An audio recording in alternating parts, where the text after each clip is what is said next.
Welcome to Math Plus, where math makes sense.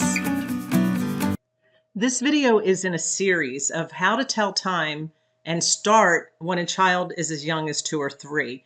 You can help a child tell time at any age, but it can start very early. So in the series, you're going to see that we start out with number recognition, then just the hour hand, then the minute hand. So go back to the beginning of the playlist if you find that this video is not where your child's at.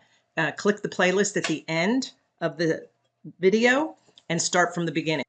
And just so you know, it is very, very important that you, as the teacher or as the parent, as the helper in teaching this child, it's a thing that you do every day, all day long, and you can do it on the go. That's what's wonderful about homeschooling. You can just teach as you're on the go and when you find those moments. When you introduce the days of the week to your child, that's another way of telling time, obviously. That's a good time to talk about how many hours are in a day. And this is when you can kind of connect that to the clock. There's 24 hours in the day, and you can talk about how that little hand, the hour hand, goes around the clock 2 times, and that's a whole day.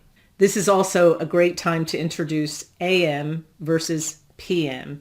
You may make sure you point out when they get up in the morning at 8 a.m. or have their breakfast at 8 a.m. It's morning. But when we hit lunchtime, noon, that's when the clock goes, the hour hand goes around the clock again, 12 more hours.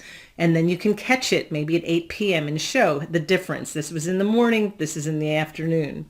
This is a concept that you just ask throughout the day. Again, don't make it into a huge lesson. Don't pound it in. But here and there mention, is this AM or is this PM? And most kids catch on pretty quickly because they associate it with their activities that they're actually doing throughout the day. Some of you may be in a military family and you actually do say 1,300 hours, 1,400 hours. I grew up in the military, so that was very normal to us. Go ahead and introduce that right then with your military children because they're already exposed to it.